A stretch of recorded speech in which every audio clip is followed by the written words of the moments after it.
السلام علیکم ورحمۃ اللہ وبرکاتہ۔ تو وہ داتا ہے دینے کے لیے در تیری رحمت کے ہیں ہر دم کھلے۔ ہر گھڑی دینے کو تو تیار ہے، جو نہ مانگے تو اس سے بیزار ہے۔ محترم ناظرین، آج ہم بات کرنے والے ہیں دعا کے قبولیت کے سلسلے میں، اور اسی طریقے سے آج ہم سیکھنے والے ہیں اور سمجھنے والے ہیں کہ دعا کن کن موقعوں پر قبول ہوتی۔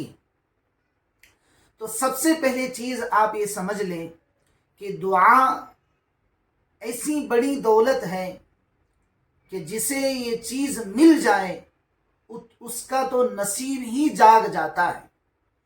اس لیے کہ جس انسان کو، جس بندے کو اللہ سے مانگنے کا طریقہ مل جائے، اللہ سے مانگنے کا سلیقہ مل جائے، تو پھر اس کی نصیب کے جاگ جانے میں کسی کو کیا شک ہو سکتا ہے۔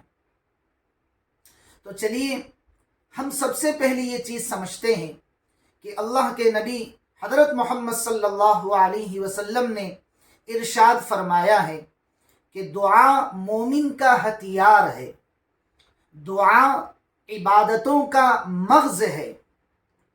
یہ اس لیے کہا گیا کہ ہر نیکی کی قبولیت کے لیے دعا کا ہونا بہت ضروری ہوتا ہے۔ تو محترم ناظرین، آپ نے یہ سمجھ لیا ہے کہ دعا جو ہے اس کا بہت بڑا کردار ہوتا ہے انسان کے اعمال کے قبول کرانے میں۔ تو چلیے آج ہم سمجھتے ہیں اور سیکھتے ہیں کہ دعا کن کن موقعوں پر قبول ہوتی ہے، دعا کن کن موقعوں پر سنی جاتی ہیں۔ اور خود اللہ تبارک و تعالیٰ نے ارشاد فرمایا ہے، ادعونی استجب لکم، میرے بندوں، میری بندیوں، تم مانگو، ہم دینے کے لیے تیار ہیں۔ اسی لیے میں نے آپ کے سامنے ابھی ایک شعر پڑھا، ہر گھڑی دینے کو تو تیار ہے، ہر گھڑی دینے کو تو تیار ہے، جو نہ مانگے اس سے تو بیزار ہے۔ یہ اللہ تبارک و تعالیٰ کی شان میں ہے۔ تو جو اللہ سے نہیں مانگتا، اللہ تبارک و تعالیٰ اس سے بیزار ہو جاتے ہیں۔ تو ہمیں دعاؤں کا خاص اہتمام کرنا چاہیے اور دعاؤں کے اندر زیادہ سے زیادہ وقت لگانا چاہیے، اس لیے کہ دعاؤں سے تقدیریں بدل جاتی ہیں، دعاؤں سے بڑے بڑے فیصلے اللہ سے کرائے جاتے ہیں، دعاؤں سے دنیا اور آخرت کی بھلائیوں کو حاصل کیا جاتا ہے۔ تو چلیے ہم سب سے پہلے آج کے سبق میں سمجھتے ہیں کہ دعا کن موقعوں پر قبول ہوتی ہیں۔ تو ایسے کل 11 مواقع ہیں، ایسے کل 11 اوقات ہیں جن میں جو چیز اللہ سے مانگی جاتی ہے وہ ضرور اللہ تبارک و تعالیٰ عطا فرماتے ہیں۔ تو سب سے پہلی چیز ہے اذان کے وقت میں حی علی الصلاۃ اور حی علی الفلاح کے بعد، حی علی الصلاۃ کے بعد اور حی علی الفلاح کے بعد جو بھی دعا مانگی جاتی ہے اللہ تبارک و تعالیٰ اس دعا کو ضرور قبول فرماتے ہیں۔ نمبر 2 پر فرمایا ہے اذان اور تکبیر کے درمیان کا جو وقت ہوتا ہے اس وقت میں بھی جو دعا مانگی جاتی ہے وہ ضرور قبول ہوتی ہے۔ جیسے اذان ہو گئی، اذان کے بعد مسنون دعائیں ہیں، اللہم رب هذه الدعوة التامة۔ اسی طریقے سے حضور اکرم صلی اللہ علیہ وسلم کی ذات والا پر درود شریف کا اہتمام ہے۔ اس کے بعد یہ اذان کی دعا پڑھنا ہے۔ تو اس کے بعد جو دعائیں مانگی جاتی ہیں وہ دعا ضرور قبول ہوتی ہیں تکبیر کے کہنے سے پہلے پہلے۔ جب اقامت کہی جائے اور اقامت کہنے کے بعد وہ موقع ہاتھ سے چلا جاتا ہے۔ تو آپ سارے حضرات ہمارا چینل کو اور ہماری اس کلپ کو دیکھنے والوں سے میری یہ گزارش ہے کہ ضرور اذان کے بعد اور تکبیر سے پہلے دعاؤں کا خاص اہتمام کریں۔ نمبر 3 موقع ہے ہر مصیبت کے وقت میں۔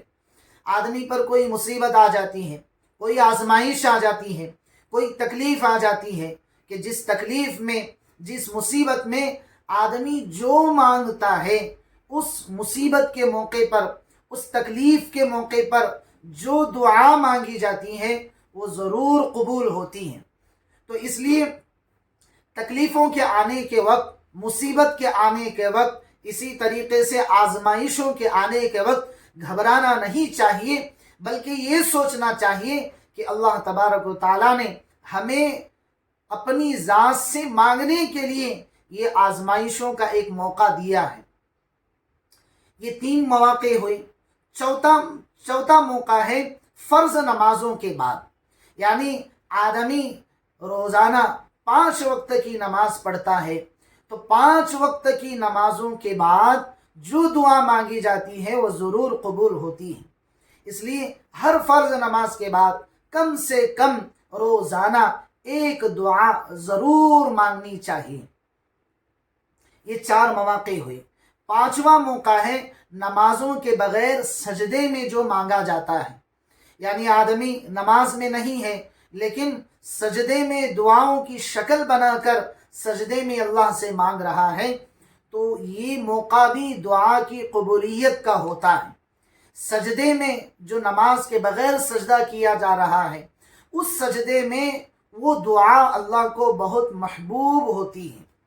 اللہ تبارک و تعالیٰ اس دعا کو بہت زیادہ سنتے ہیں جو دعا ناک رگڑ رگڑ کر، پیشانی رگڑ رگڑ کر سجدے میں اللہ سے مانگا جاتا ہے۔ اور نمبر 6 ہے تہجد کی نماز کے بعد۔ یہ تو آپ بہت بہتر جانتے ہیں کہ تہجد کا وقت جو ہے وہ اللہ سے مانگنے کا بہت بڑا ذریعہ ہے۔ تو یہ چیزیں ہوئیں، 6 چیزیں آپ کے سامنے میں نے رکھی ہیں۔ 7ویں نمبر پر اور 7واں موقع ہے قرآن پاک کے بعد اور خاص کر کے ختم قرآن کے بعد جو دعا مانگی جاتی ہے وہ دعا ضرور قبول ہوتی ہیں۔ تو قرآن کریم کی تلاوت کے بعد ہو یا قرآن کریم کے ختم کرنے کے بعد ہو، مکمل پڑھنے کے بعد بھی جو دعائیں مانگی جاتی ہیں وہ ضرور قبول ہوتی ہیں، اور ایسے موقع پر ہمیں خاص کر کے دعاؤں کا اہتمام کرنا چاہیے۔ یہ 7 مواقع ہوئے۔ نمبر 8 پر ہے عرفات کے میدان میں۔ حاجی جب حج پر جاتا ہے اور عرفات کے میدان میں جب ہوتا ہے تو اس موقع پر بھی بہت زیادہ دعائیں اللہ تبارک و تعالیٰ قبول فرماتے ہیں۔ یہ 8 مواقع ہوئے۔ نمبر 9 پر ہے کعبۃ اللہ کی زیارت کے موقع پر۔ کعبۃ اللہ پر جب آدمی کی نظر پڑتی ہے تو اس موقع پر جو دل سے دعائیں نکلتی ہیں، زبان سے جو دعائیں نکلتی ہیں، وہ دعائیں ضرور قبول ہوتی ہیں۔ اور نمبر 10 پر ہے طواف کرنے کے وقت میں۔ طواف کرنے کے وقت میں آدمی جو دعائیں مانگتا ہے وہ دعائیں ضرور قبول ہوتی ہیں۔ اور نمبر 11 پر ہے حجر اسود کی زیارت کے وقت میں، جب آدمی کعبۃ اللہ کے پاس حجر اسود کے قریب کھڑے ہو کر جو دعا مانگتا ہے تو اللہ تبارک و تعالیٰ اس کی اس دعا کو ضرور قبول کرتے ہیں۔ تو محترم ناظرین، یہ کل 11 مواقع دعا کی قبولیت کے مواقع ہیں۔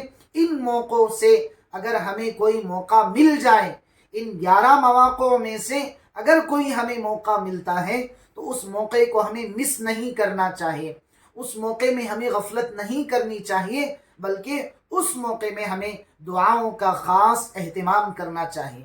یہ تو ابھی میں نے 11 آپ کے سامنے دعا کی قبولیت کے خاص اوقات بیان کیے ہیں۔ اس کے علاوہ دعا کی قبولیت کے آداب اور شرائط بھی ہیں، اسی طریقے سے کیا کیا مانگنا چاہیے، کہ کن دعاؤں کا اہتمام کرنا چاہیے، وہ انشاءاللہ آئندہ ایپیسوڈ اور آئندہ کے کلپ میں آپ کے سامنے ضرور رکھا جائے گا۔ اس سے پہلے اگر ابھی تک آپ نے ہمارا چینل سبسکرائب نہیں کیا ہے تو ضرور سبسکرائب کریں، اور کمنٹ باکس میں میرے لیے اور پوری امتی مسلمہ کے لیے ایک ضرور دعائیہ جملہ لکھیں، اور اگر آپ کو یہ ویڈیو پسند آ جائے تو ضرور اس ویڈیو کو شیئر کریں، کمنٹ باکس میں اپنی رائے کا ضرور اظہار کریں، اور پسند آ جائے تو ضرور لائک کریں۔ السلام علیکم ورحمۃ اللہ وبرکاتہ۔